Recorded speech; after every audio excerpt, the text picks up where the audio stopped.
Patrick's father's been arrested and questioned in this, and Patrick's being picked up and questioned about it. Yeah. And that was the end of the conversation? Well, no, I mean, we talked about other stuff, just like, Like what? how's Shelby doing? How's your mom doing? Her mom had pancreatitis right before I went back to work. She was in the emergency room when I left. I wasn't even sure I was going back yet.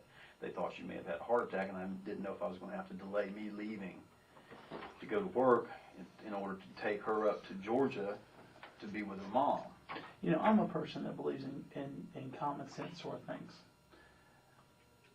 If my wife tells me that a man who's been in my house, who I call my friend, who has a key to my home, who I know has been in and out of there and has access to it anytime he wants to, is being questioned for a double homicide, I think my conversation is going to hold a little bit more details. And that's just me. Okay? Now, you could be a little bit less wanting to know as I am, but you ain't going to be that much less wanting to know than I am. So the conversation, if you're telling me that's the gist of the conversation, that's it, I don't think you're being truthful to me right now. And I think you want to be truthful with me, don't you? I do. Then tell me that y'all had more conversation than that, because there is no way on this green earth that was the gist of your conversation. I asked her, was she involved in going out there or anything like that? She said no. What did she say her involvement was? Because I know you asked her what her involvement was. Actually, no, we didn't talk about that. Were you afraid the line was recorded? Because that's the only conceivable reason I could see. I didn't know what was going on. Okay. She didn't ask you what she needed to do with the stuff? I didn't even know anything about the stuff until yesterday. Okay, when did you find out about that? Yesterday. How? About the gun and the safe? The guns and the safe. Yesterday, she told me. What time? I don't know. Early, late? It's important stuff. I'm not even asking for a specific time. Early in the morning, midday, at night.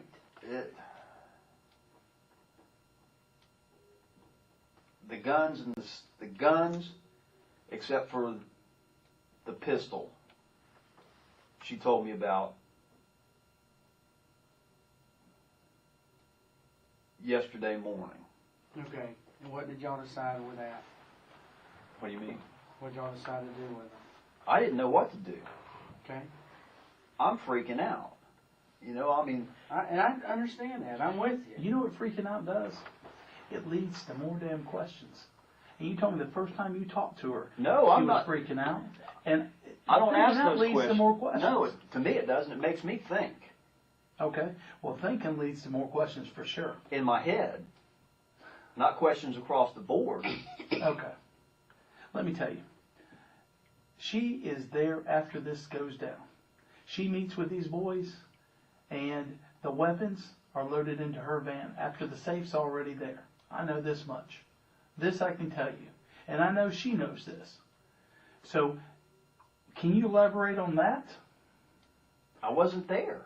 Did she tell She you? tell you about it? The safe was already where? In her car. Because her safe was right up the street from the scene.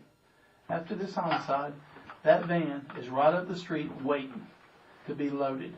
And it gets loaded. Gets loaded with a safe. And then later, she meets up with them at an antique shop, and weapons are loaded. And she's present.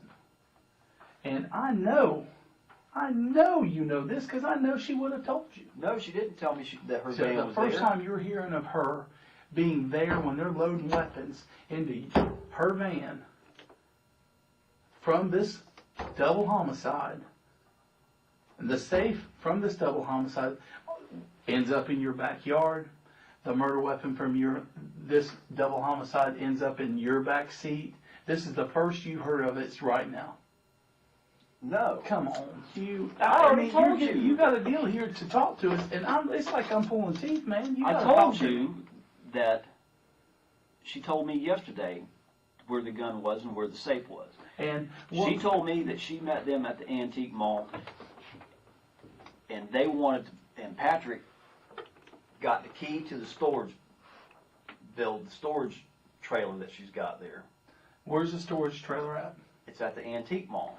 Okay, so at the antique mall, she gives Patrick a key that goes to her storage facility. He may have gone in and gotten the key. I don't know if he has a key to the antique mall or not, but he and his wife have both worked at the antique mall for Pam in the past when she needed somebody to work. But you said she gave him a key to the storage facility. No, I didn't say that. Storage shed at the antique mall. No, I said he had the key. He got the key. I don't know if she Am gave. I hearing stuff? Did you hear that? I don't know where the key. We can go back and review this, but I mean, that's fine, but I don't know that she gave him the key. I don't know that she didn't tell me she gave him the key, or that she went in the store and got the key. I don't know how they what got did she tell you about this? She She said said she met with him and what? That she met with him. He got the key, or had the key, Okay. unlocked the storage container and put the safe in there and locked it back up. Okay. What else did she say? That she didn't know what to do. Obviously, he handed her at some point the murder weapon, correct? I 'Cause don't she's know. the one putting Well, it in yeah, your car. I guess so, but I don't. She didn't elaborate on that? No, not at all. Then she didn't know what to do, but she didn't want the safe left at the antique mall, but she didn't know what to do with it. And I'm thinking, well, why the hell don't you just tell him to take it with him? But I didn't. I mean, Let me ask you something, Mr. Wiggins. Your wife is sitting there watching TV, and she knows she's been given a safe, she knows she's been given weapons, and she knows a whole bunch of weapons were loaded in the back of her van. She saw face-to-face Patrick, she saw face-to-face 4 other people at least that were involved in this homicide. Okay? Face-to-face. 4 other people, face-to-face with them. And she said nothing to you about seeing their faces slowly appearing on the television day by day? I mean, because that's what happened. I mean, basically, we start out with the old man. Next thing you see Patrick. Next thing you see Cold Iron, whom she's met before. see, I don't know that guy either. Okay. Well, she's met him before. Been by your house before. Been shown the weapons at your house before. Okay? Why am I finding all this out now? I don't know. You said you had vast knowledge of this incident. You could tell us who was the head honcho on this. I want Patrick to know was the where head this honcho. is. I want to know where all that information is. Patrick is the head guy. Okay. Patrick is the one that planned this thing We've out. been in here Or since I guess he planned it out. 6:30. Over an hour now. An hour and 20 minutes. And let me tell you, you have told me almost a full page. Almost. Just over half a page, basically, of something I would be interested in. This ain't vast knowledge. You got a good deal. I want to hear this vast knowledge. What do you Okay? want me to tell you? I I want can't to tell you know- what I don't know, but if you ask me the questions and I can answer them, I'm going to answer them. Okay, here's what I want to know. I want to know everything you know about this incident. Okay, everything I know about the incident. Yes. This And double homicide. what I know is this. Okay. Patrick came to me and asked me what I thought about it. Because he said the contract was written and somebody was going to do the contract. Okay. How did he find out about it, or do you know? He told me that Cab told him. Okay. Did you get the impression that Cab's the one that put the contract out? Yes. Okay. Did he say Cab put the contract out? I can't recall if that's what he said or not, or if he just said Cab told him that the contract was out for 20 grand, that Patrick could make 20 grand on this, On killing people.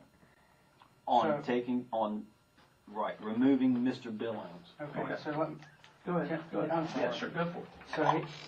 so I'm not confused. So he was gonna get $20,000 plus the cash that's in the safe, or in the house?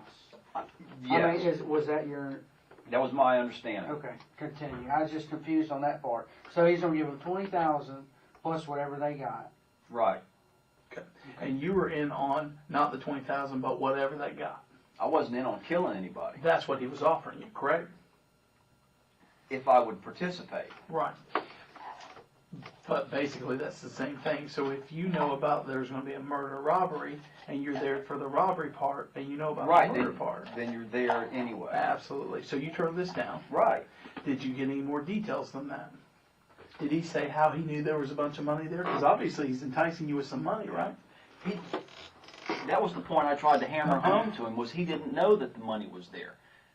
Okay. He was told by Cab or somebody else, I don't know who, Right. like this Cold Iron guy. I don't know nothing, I've never even heard his name before. Go Okay. back to that. Cab told him about money, or who's this other person? Oh, I